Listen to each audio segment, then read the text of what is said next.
Allahu Akbar. Subhanallah. Walhamdulillah. Wa la ilaha illallah. Wallahu Akbar. Subhanallah. Walhamdulillah. Wa la ilaha illallah. Wallahu Akbar. Assalamualaikum warahmatullahi wabarakatuh. Alhamdulillahi rabbil alamin. Asyhadu an la ilaha illallah wa asyhadu anna Muhammadar Rasulullah. Allahumma salli wa sallim ala Rasulillahi sallallahu alaihi wasallam wa ala alihi wa ashabihi wa insyaallah man tabi'ahu bi ihsanin ila yaumiddin. Rabbi a'udzu bika min hamazati syayatin wa a'udzu bika rabbi ayahdurun. Shadaqallahul azim wa sadaqa Rasulullah sallallahu alaihi wasallam.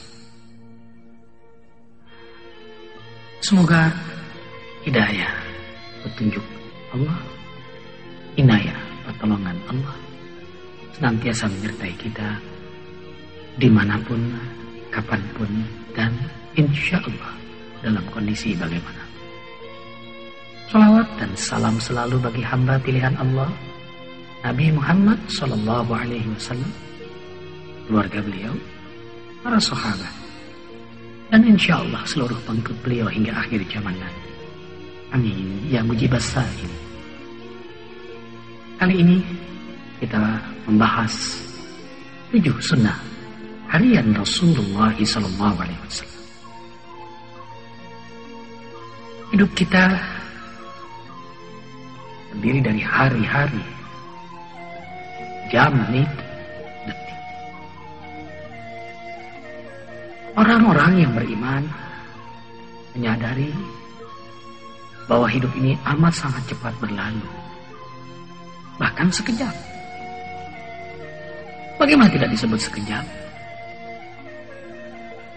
Kita bisa bayangkan waktu usia 10 tahun, 20 tahun, ketika menjadi anak, tahu-tahu sekarang sudah punya anak.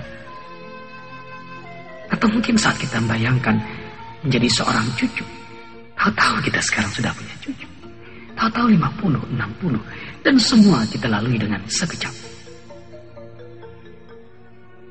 Pernahkah terbesit di benak kita membayangkan mereka yang telah wafat 10 abad yang lalu, 5 abad yang lalu, seabad yang lalu, atau baru yang meninggal? Apa yang mereka rasakan di alam kubur? Bukankah semua peristiwa itu dilalui dalam sekejap? Alhamdulillahirrabbilalamin, kita belum wafat, kita belum berada di alam kubur, kita masih hidup. Disinilah cerdasnya orang beriman. Kesadaran bahwa hidup ini sekejap, karena itu diolahnya lah hidup sekejap ini berarti untuk hidup panjang hari tanpa akhir. Dan ini memotivasi kita, mendorong diri kita untuk berbuat baik mumpung masih hidup, mumpung masih sekejap. Dan kita tidak mau terjebak oleh hanya karena keenakan sekejap, tapi menderita berkepanjangan. Dari malas berbuat sia-sia, apalagi melakukan perbuatan maksiat dan kezaliman. Na'udzubillahi min dzalik. Menyebutnya saja sudah enggak nyaman, apalagi melakukannya. Karena hidup ini cepat berlalu. Karena itulah kita ingin mencontoh Nabi Muhammad Sallallahu Alaihi Wasallam, hamba Allah yang tercerdas, yang memanfaatkan setiap hitungan hari, jam, menit, detik berarti. Tentu beliaulah tauladan kita, tauladan yang memberikan contoh terbaik memanfaatkan hidup sekejap ini. Pertama, Rasulullah sallallahu alaihi wasallam memulai hidup dengan qiyamul lail, tahajud adalah salat pilihan. Tidak sembarang hamba Allah yang mau melakukan qiyamul lail. Baik, semua kita bisa bangun malam, tapi belum tentu mau salat malam. La min ibadihil mustafa, kecuali hamba pilihannya. Karena itu benar-benar hamba terpilihlah yang mau melakukan qiyamul lail. Syarful mu'min salatuhu bil lail. Kemuliaan seorang mukmin itu adalah salat tahajudnya. Dan itulah yang membuat mereka mulia. Tiba nafs, kata Nabi, orang kalau tahajud jiwanya hidup. Gimana enggak hidup? Saat malam, saat orang lelap dalam peraduan tidur, ia bangun, melek mata hatinya. Di tengah kegelapan dia mengakses nur hidayah Allah pada diri. Tidak heran malaikat pun yang diciptakan dari cahaya terkagum-kagum sehingga hormat kepada hamba Allah yang tahajud. Insya Allah, subhanallah. Dan Allah subhanahu wa ta'ala menjanjikan keutamaan qiyamul lail. Wa minal laili fatahajjat bihi nafilatan lak asa ayyab'atsaka rabbuka maqaman mahmuda. Hendaklah engkau bangun di penghujung sepertiga bagian malam sebagai salat sunnah tambahan. Asa, niscaya, asa, tentu, asa, insya Allah, pasti Allah akan menempatkan kedudukanmu pada maqam yang terpuji. Terpuji di mata Allah. Karena itu Allah memuji-muji hambanya yang qiyamul lail. Tajapa junubuhum anil madaji. Hai malaikatku, lihatlah hamba-hambaku menjauhkan punggungnya dari tempat tidurnya. Wal mustaghfirina bil ashar wa bil ashari hum yastaghfirun. Mereka beristighfar di waktu sahur. Bahkan dalam ayat yang panjang surah Zumar ayat 9, a'udzu billahi minasyaitonir rajim.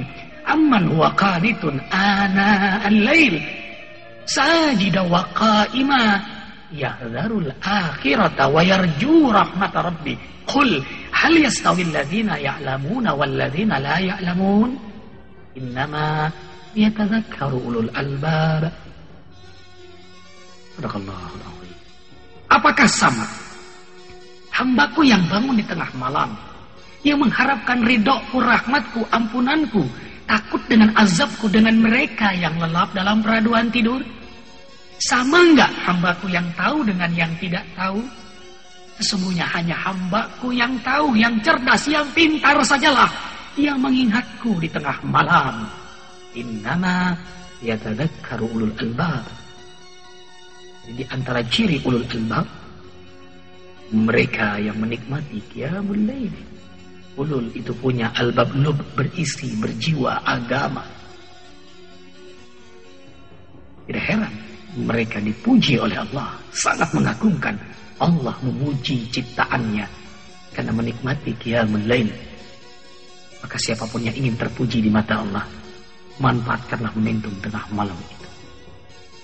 Bahkan dalam hadis qudsi Allah berfirman, "Idza qama 'abdi nisfal lail fa innahu da'ani." Jika hambaku bangun di tengah malam kemudian bertakbir Allahu Akbar, seakan ia memanggilku. Fa anzaltu ilal ardi, maka aku pun turun ke muka bumi. Aku hampiri hambaku yang memelas di tengah malam. Abdi, hambaku. Abdi, pilihanku. Abdi, kekasihku. Ma tatlubu minni, apa yang kau minta dariku?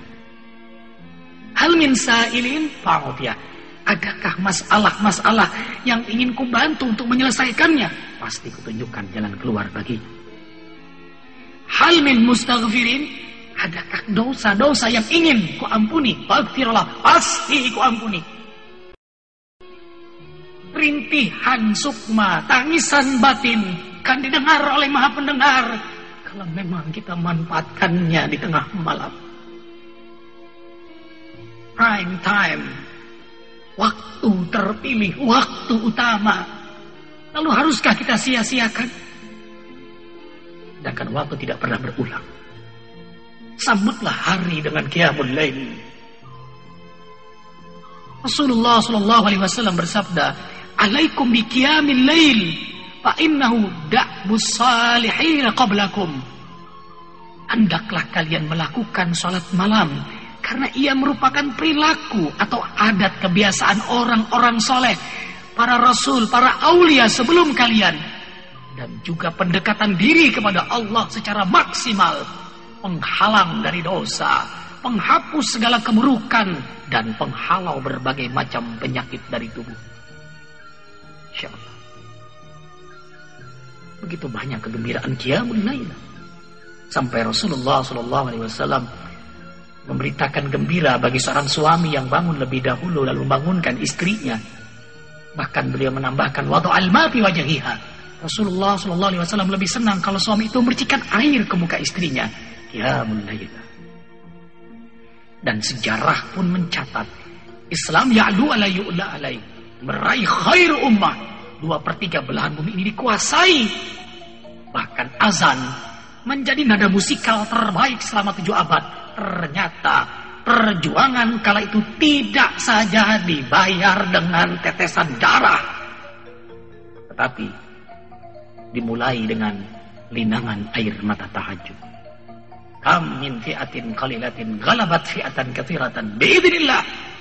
Betapa banyak kelompok yang sedikit tapi beriman mengalahkan kelompok yang banyak tapi kafir dengan izin Allah, izin Allah, izin Allah. Mohon kepada Allah di tengah malam, melakukan kekuatan batin, memperkuat iman. Lalu siang hari berjuang. Pantas mereka meraih kemenangan. Karena mereka mohon kepada Allah dan tujuan perjuangannya hanya kepada Allah. Dan tahajud menunjukkan keikhlasan seorang hamba mengabdi kepada Allah. Kalau wajib, kewajiban. Minal khaliq ilal makhluk. Dari Allah kepada hambanya. Perintah. Tapi kalau sunnah, bottom up. Minal makhluki ilal khaliq. Kerelaan, keikhlasan diri mengabdi kepada Allah. Ketika Imam Ghazali ditanya oleh muridnya, apakah aku termasuk orang yang ikhlas? Beliau menjawab dengan balik bertanya, hal kumta nisfal lail, apakah engkau termasuk orang yang bangun di tengah malam tahajud? Maka qiyamul lail jadi khas hamba Allah yang ikhlas. Ia rela mengabdi kepada Allah di tengah malam. Salat artinya doa, doa artinya mohon, mohon artinya butuh. Saking butuhnya ia kepada Allah, sampai malam pun ia bangun menghadap Allah. Subhanallah, indah sekali.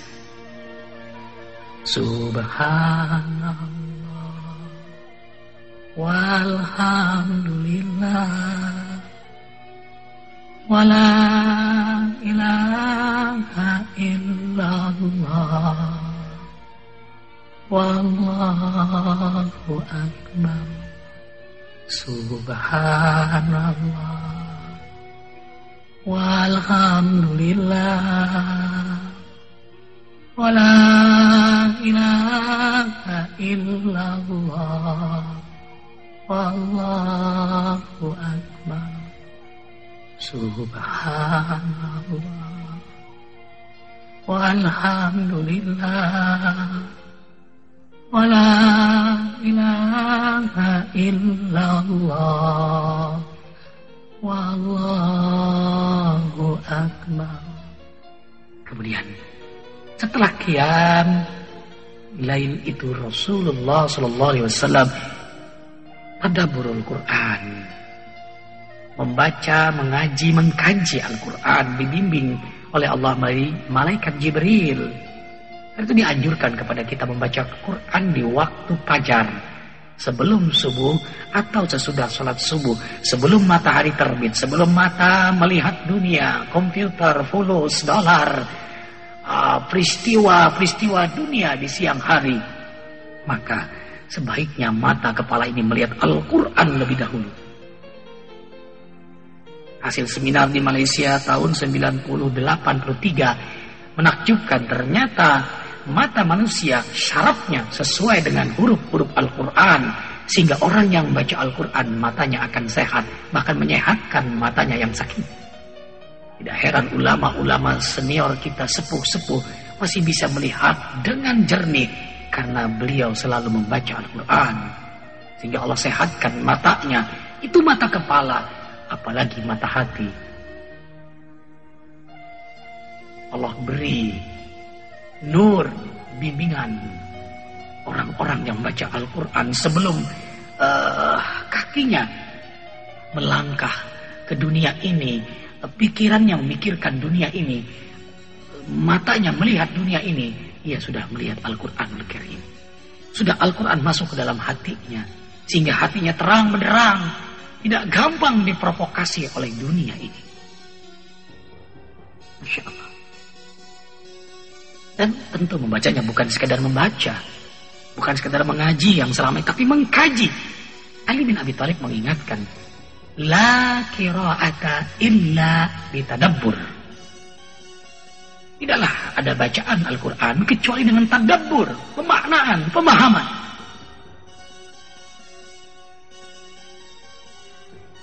Mungkin semua kita sudah berkali-kali hatam Al-Quran, tapi sedikit kita yang hatam terjemahan Al-Quran. Sejujurnya kita belum banyak paham dengan Al-Quran. Bagaimana mungkin Al-Quran bisa hidup dalam diri kita? Kecuali hanya bacaan, hanya ritual. Bagaimana kita mengharapkan tegaknya syariat Allah di negeri ini kalau mayoritas kita belum memahami Al-Quran? Belum paham bagaimana menghayati. Sedangkan penghayatan akan menumbuhkan kecintaan. Kita belum cinta kepada Allah, belum cinta kepada Al-Quran. Karena itu kita jarang membaca. Coba kalau nggak percaya, datang ke rumah orang Islam, ketok pintunya, ucapkan salam, minta Al-Quran yang berada di rumah orang Islam itu. Pegang. Lalu balikan. Selesai ucapkan salam, pulang, lihat telunjuk tangan kita. Telunjuk tangan kita akan berdebu. Kenapa? Karena Al-Quran jarang disentuh. Apalagi diamalkan. Kadang Al-Quran hanya menjadi pajangan. Kalaupun disentuh cuma hanya karena ada kepentingan, ada yang meninggal, ada yasinan, sekedar saja, dan itu pun bacanya berat sekali. Tadabbur itulah yang membuat Al-Quran itu bermakna. Al-Quran itu petunjuk hidup yang menyelamatkan hidup kita dunia akhir. Kalau tidak dibaca, apa dong petunjuk hidup kita? Bukankah semua kita ingin selamat? Kalau ingin selamat, pegang dong Al-Quran yang menyelamatkan hidup kita dunia akhirat. Sekali lagi, kalau nggak dibaca, apa dong petunjuk hidup kita? Omongan manusia, orang, TV, yudilluka an sabilillah.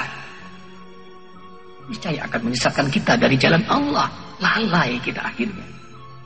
Baca Al-Quran, deteli. Huruf demi huruf, kata demi kata, kalimat demi kalimat. Kita pahami, kita hayati. Kalau tidak, antum sukara hatta ta'lamu ma taqulun. Lagi-lagi Allah mengingatkan kita dalam surah An-Nisa ayat 43. Kau mabok sehingga kau benar-benar paham dari apa yang kau baca.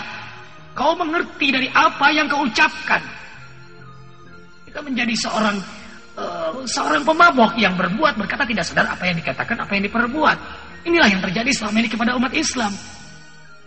Salat demi salat, tapi tidak membuat diri kita mencegah dari perbuatan keji dan mungkar. Malah semakin menjadi keji dan mungkar kita, walaupun salat. Saum Ramadan ternyata tidak membuat kita lebih fitrah, lebih takwa. Berapa kali kita bulan Ramadan kita lalui, ternyata kita masih belum menjadi hamba yang bertakwa. Haji, Masya Allah. Negeri kita ini paling banyak jamaah hajinya, tapi korupsinya terbesar di dunia. Tidak terjebak ritual rutinitas, belum melahirkan ritual yang berkualitas. Kenapa? Karena kita masih beribadah mabok. Maka itu Ali mengingatkan, la qira'ata illa bitadabburi. Tidak ada bacaan Quran kecuali tadabbur. Pemahaman, penghayatan. Disinilah perlunya kita berguru, mengikuti majelis tarbiyah atau tarbiyah liqa. Kita dibimbing terus menerus setiap pekan. Syukur bisa lebih, sehingga kita berjalan dalam hidup sesuai dengan petunjuk Allah Subhanahu wa Ta'ala. Bahkan Allah Subhanahu wa taala mengingatkan kepada kita dalam hadis yang sangat indah, hadis qudsi, "Idza aradta an tuhaddisani 'alaika an taqra al-Qur'an." Kalau kau ingin diskusi denganku, kau ingin bicara denganku, kau ingin ngomong denganku, hendaklah kau baca Qur'anku. Subhanallah. Kita bisa ngomong dengan Allah, bisa bicara dengan Allah, bisa diskusi dengan Allah. Allah yang menciptakan kita, Allah yang memiliki kita, Allah yang mengatur alam semesta ini. Alangkah indahnya kita bisa berdialog langsung kepada Allah dengan baca Al-Quran. Nah, enggak sih? Mestinya ini memacu kita untuk terus membaca Al-Quran. Lalu haruskah kita lalui hari tanpa membaca Al-Quran? Sudahkah Anda hari ini membaca Al-Quran? Siapa sih yang gak ingin ngomong dengan Allah? Yang gak ingin dialog dengan Allah? Alangkah bahagianya. Inilah saatnya kita mencintai Al-Quran. Dan Rasulullah SAW sedih tatkala umat ini meninggalkan Al-Quran, hijrah, meninggalkan Al-Quran, mencari bacaan-bacaan murahan, bahkan menjadikan bacaan-bacaan murahan menjadi Al-Quran.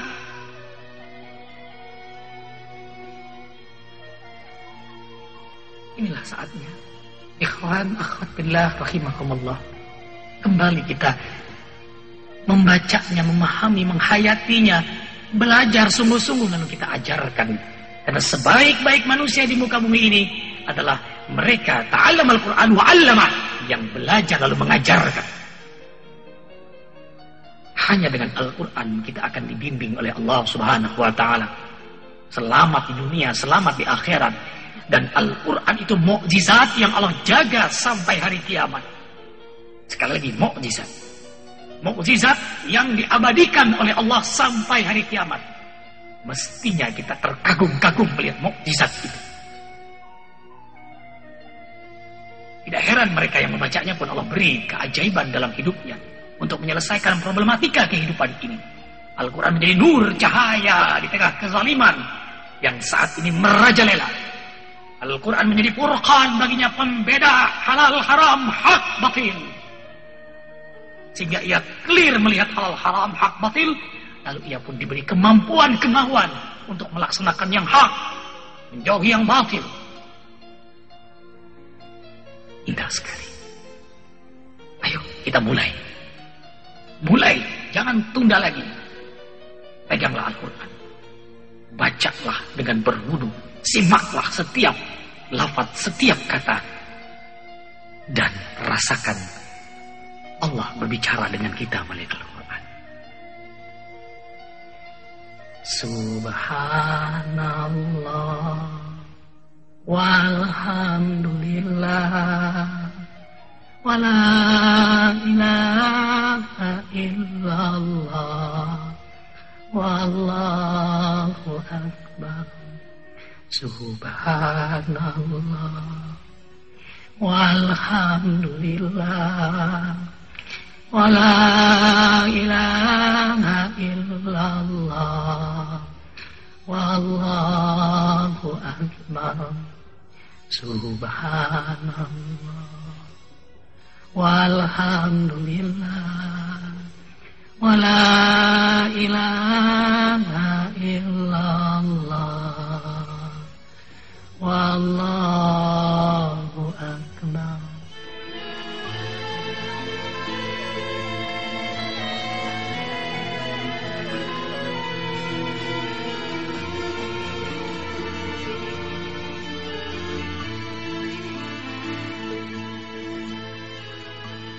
Kemudian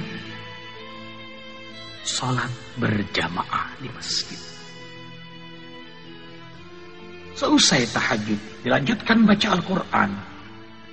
Lalu kita berjamaah ke masjid. Tentu lebih utama adalah muslimun, mukminun, kaum pria. Dan wanita lebih utama di rumah. Secara kodrat berbeda, tapi fitrah derajatnya sama di mata Allah. Bagaimana kalau berjamaah di rumah? Rasulullah SAW juga punya keluarga, istri dan anak. sahabat juga punya istri dan anak. Tapi Rasulullah SAW dan sahabat semua ke masjid. Artinya, selama suami ke masjid, ayah ke masjid, sebanyak itu Allah beri keberkahan bagi keluarga yang ada di rumah. Walaupun wanita tidak dilarang untuk ke masjid. Subhanallah. Bijaksana sekali Allah Subhanahu wa ta'ala. Masjid Baitullah, rumahnya Allah. Tidak heran orang-orang yang mencintai Allah sangat senang dengan rumah Allah. Mengunjungi rumah Allah, bersilaturahim kepada Allah Subhanahu wa ta'ala. Sampai Rasulullah SAW mengingatkan, berita gembira bagi mereka di hari kiamat yang gemar ke masjid dengan bahasa qalbuhu mu'allakun bil masajid. Jantungnya orang beriman itu ada di masjid. Jantungnya bergantung di masjid. Dia hanya betah di masjid. Tidak heran bumi ini menjadi masjid baginya karena senangnya ke masjid. Kantor, rumah, bahkan hotel menjadi musalla, tempat ia berpijak hamparan sejadah. Kalau dia bicara dakwah, kalau dia berdiam berzikir, nafasnya tasbih. Matanya rahmat, telinganya terjaga, pikirannya baik sangka. Tangannya sedekah, kakinya jihad.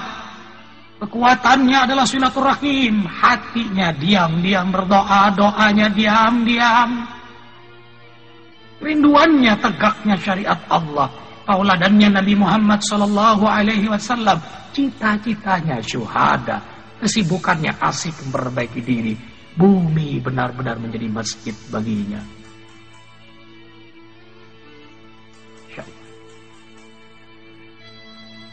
Keberkahan demi keberkahan akan diraih bagi mereka yang senang ke masjid. Bagaimana anda berkah? Lowong kakinya belum ke kantor, belum ke pasar, lebih dahulu dia langkahkan ke masjid. Sehingga kakinya penuh dengan keberkahan. Karena masuk rumah berkah. Masjid Baitul Barokah. Pusat keberkahan. Sentral keberkahan. Berkah artinya kebaikan. Berkah artinya manfaat. Berkah artinya kesuksesan. Maka siapapun yang ingin hidup bermanfaat, ingin kebaikan, ingin sukses dunia akhirat, jangan tinggalkan Baitullah, rumah Allah. Kita kadang juga dilatih dalam ibadah haji itu yang disebut dengan arba'in. Tapi begitu pulang jarang kita ke masjid. Padahal itu tempat kita melatih diri, mentraining diri untuk mencintai masjid. Jangan cerita arba'in dong kalau pulang tidak ke masjid. Dan orang-orang ke masjid itu orang-orang yang penuh keberkahan dan ia akan diberkahi oleh Allah.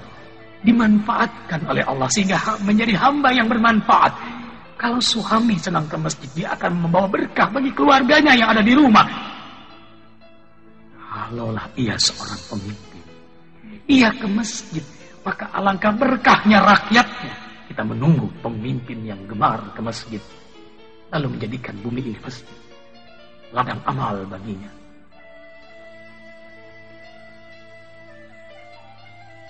Dalam surah At-Taubah ayat 18, Allah Subhanahu wa ta'ala berfirman, Innama ya'muru masajidallah man amana billahi wal yaumil akhir wa aqamas shalah wa ataz zakat wa lam yakhsha illallah asa ulaika yakunu minal muhtadin.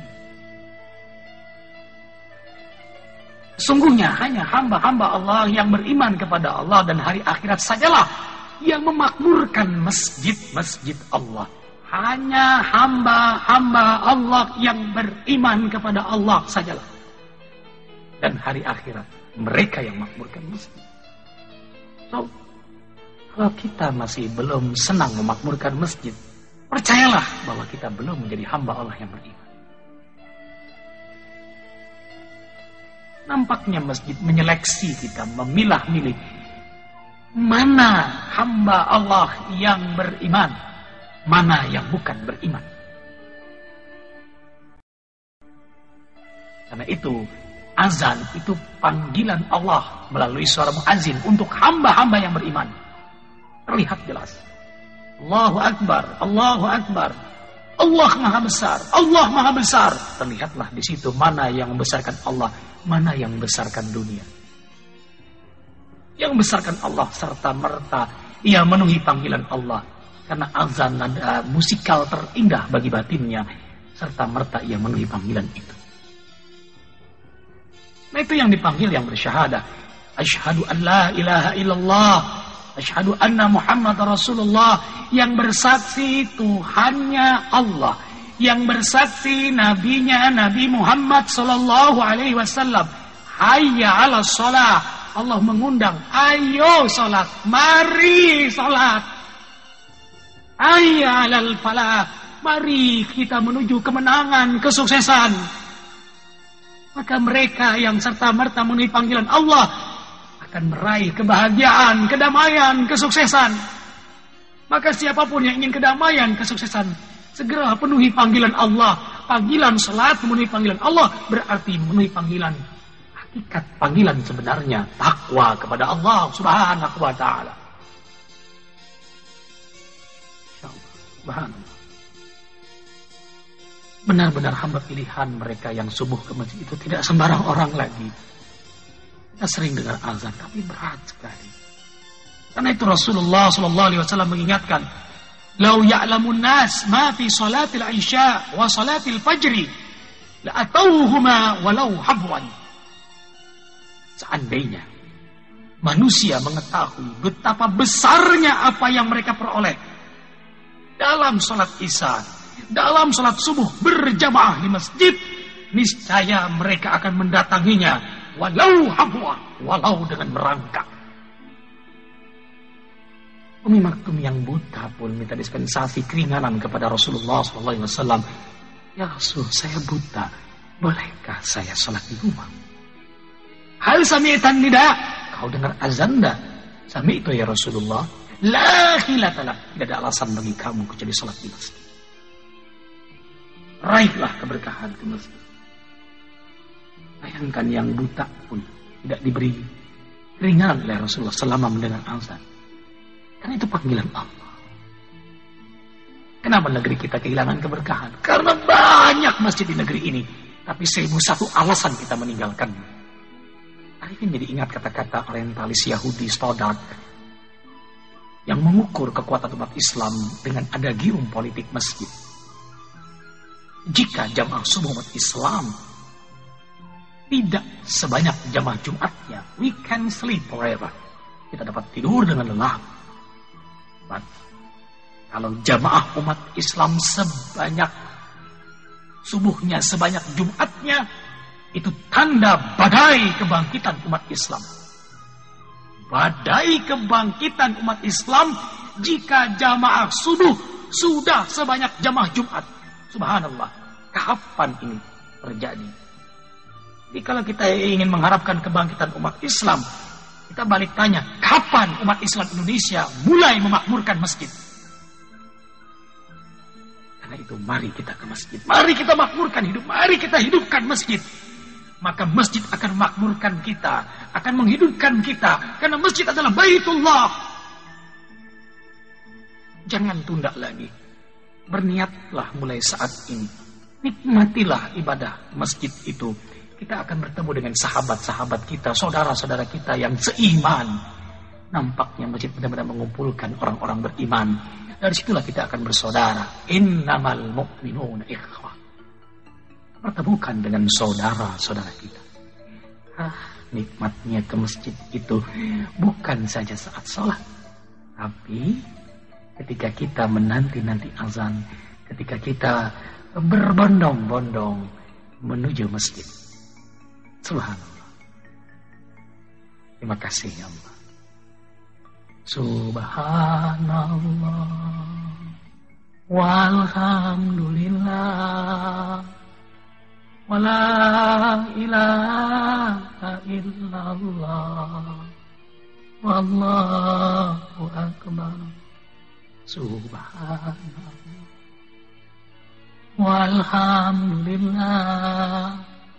ولا إله إلا الله والله أكبر سبحان الله والحمد لله ولا إله إلا الله والله أكبر.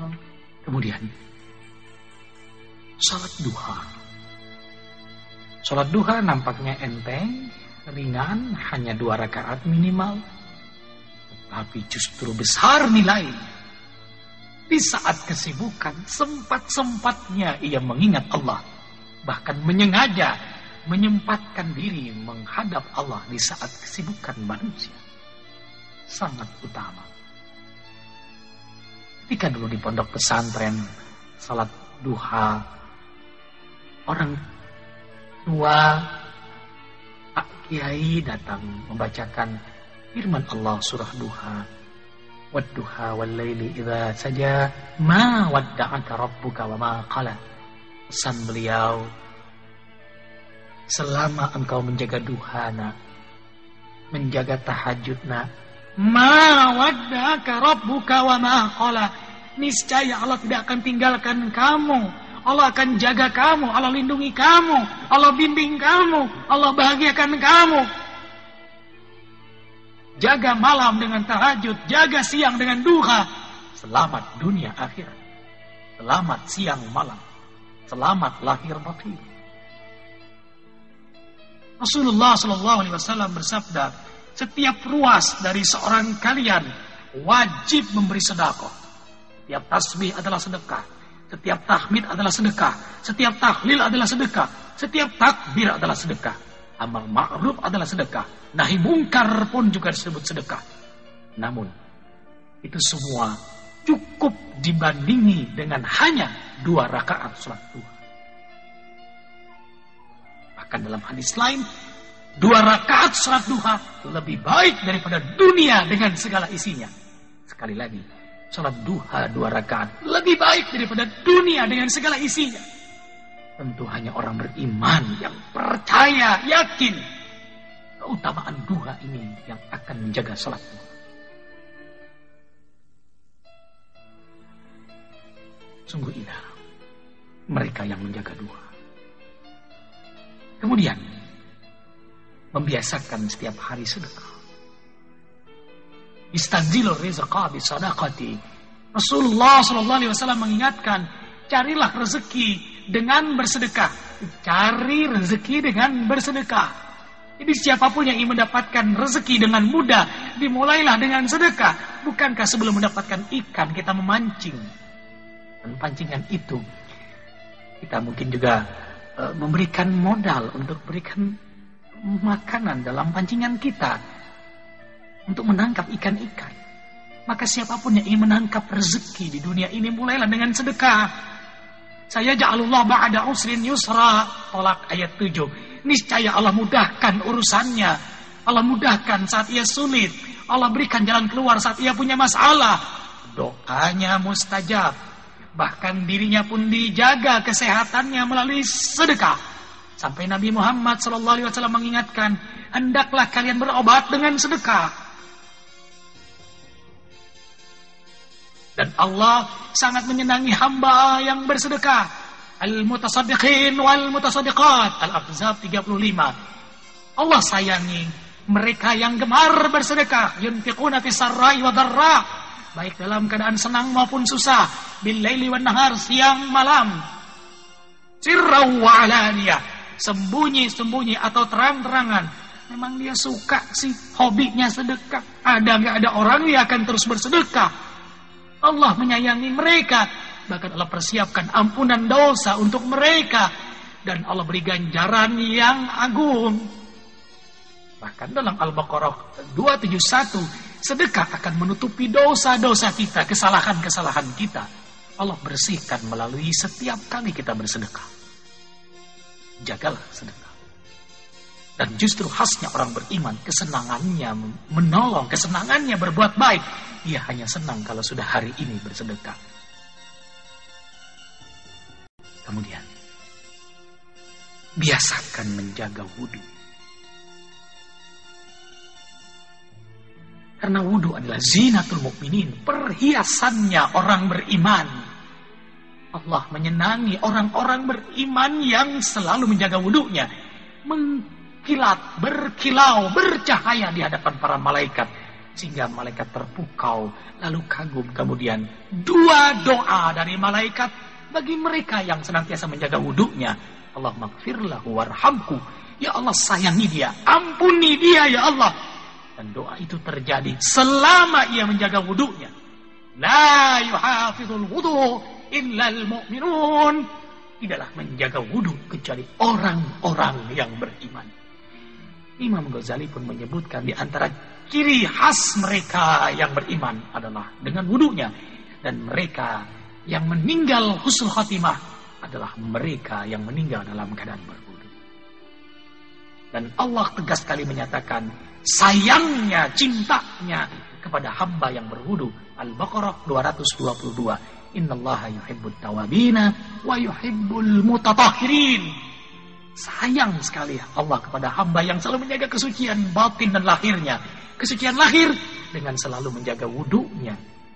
Batal wudu, batal wudu, batal wudu. Dan ia nikmati setelah batal lalu ia berwudu lagi. Seakan ia selalu sholat karena ia selalu menjaga wudunya.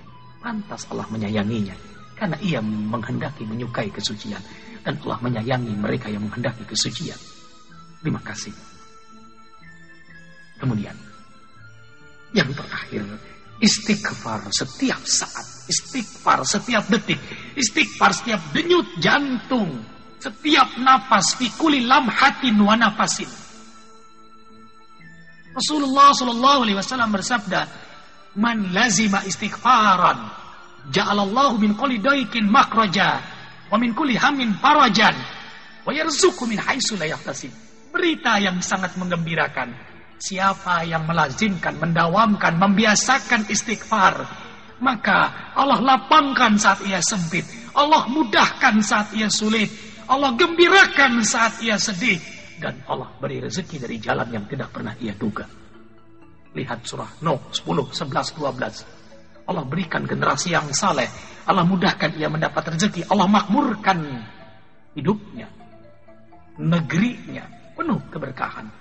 Nah, terbayang kalau negeri kita ini semua umat Islam berzikir, beristighfar, bertobat kepada Allah, maka akan turunlah keberkahan dari langit dan dari bumi untuk negeri yang tercinta ini. Mari kita semua beristighfar, semua kita berzikir, semua kita bertaubat. Wazkurullaha katsiran la'allakum tuflihun. Wazkurullaha katsiran la'allakum tuflihun. Berzikirlah kalian kepada Allah. Beristighfarlah kalian kepada Allah. Niscaya Allah akan beri kedamaian, kebahagiaan, kemenangan. Al-Jumu'ah ayat 10. An-Nur 31. Ya ayyuhalladzina amanu tubu ilallahi jami'an ayyuhal mu'minun la'allakum tuflihun. Hai orang-orang beriman, bertobatlah kalian kepada Allah semua. Niscaya kau akan menang, kau akan bahagia, kau akan makmur. Maka kalau ingin negeri ini makmur, semua kita istighfar. Karena masalah-masalah ini karena dosa-dosa kita. Dengan istighfar Allah angkat dosa, lalu Allah berikan jalan keluar dari masalah-masalah yang kita hadapi selama ini. Tidak cukup diselesaikan dengan keilmuan, banyak pakar malah banyak makar. Selesaikanlah dengan mohon ampun kepada Allah, maka Allah berikan ide-ide langit, ide-ide menyelesaikan masalah-masalah yang kita hadapi. Orang kalau banyak istighfar disayang oleh Allah karena ia menyukai kesucian, dan orang beristighfar ingin dirinya suci. Istighfar membuat hati ini halus, istighfar membuat doa mustajab, istighfar membuat kita saling menyayangi. Yarham yurham, maka akan disayangi oleh Allah. Ikhwan akhwatillah rahimakumullah. Biasakanlah istighfar setiap saat. Inilah 7 sunnah harian Rasulullah SAW. Pertama, tahajud, kita akan mendapatkan nur hidayah. Yang kedua, membiasakan membaca Al-Quran, kita akan dibimbing selalu oleh Allah. Yang ketiga, langkahkan kaki ke masjid, sholat berjamaah. Niscaya kita akan menjadi hamba Allah yang berkah. Jaga sholat duha, Allah mudahkan untuk mendapatkan rezeki. Kemudian jaga sedekah setiap hari, maka Allah mudahkan setiap urusan kita. kemudian biasakan menjaga wudhu, maka malaikat pun terus-menerus mendampingi dan mendoakan kita. Lalu perhebat istighfar, Allah pun sayang pada kita. Lakukan ini terus-menerus, mumpung masih hidup. Ad-dunya jihad, wal mautu roha. Dunia ini jihad, dunia ini berjuang, berkorban. Ya, capek-capek memang tempatnya dunia ini. Kalau begitu kapan dong istirahatnya? Istirahatnya. Al-mautu roha. Kematian itulah istirahat. La aral mauta ila sa'adah. Tidaklah aku lihat kematian itu kecuali kebahagiaan. Dan itu ungkapan para wali Allah. Maka mulailah saat ini. Bertekadlah. Dari manapun tujuh sunnah Nabi ini kita mulai untuk mampu melaksanakannya. Lalu syukur sudah bisa tujuh sunnah Nabi. Kita kembangkan lagi dengan saum Senin Kemis, saum Daud. Kita lanjutkan lagi dengan amal ma'ruf nahi munkar. Lalu kita lanjutkan bersama-sama menegakkan syariat Allah. Inilah khasnya orang-orang beriman. Aqyasu min ummati aksarhum zikran wa asyaddu istidadan. Yang paling cerdas, paling pintar di antara umatku, mereka yang paling banyak ingat mati, lalu mempersiapkan hidup setelah mati. Tujuh sunnah Nabi adalah di antara persiapan kita menghadap Allah Subhanahu wa Ta'ala. Kematian, kerinduan, karena mati pintu berjumpa dengan Allah. Di dunia ini kita menanam, pada saatnya kita mengetam.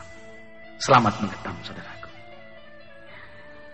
Subhanallah walhamdulillah wala ilaha illallah wallahu akbar. Subhanallah walhamdulillah wala ilaha illallah wallahu akbar. Subhanallah walhamdulillah wala ilaha illallah wallahu akbar. Subhanakallahumma wa bihamdika asyhadu an la ilaha illa anta astaghfiruka wa atubu ilaik. Mohon maaf lahir dan batin. Wabillahi taufiq wal hidayah. Wassalamualaikum warahmatullahi wabarakatuh.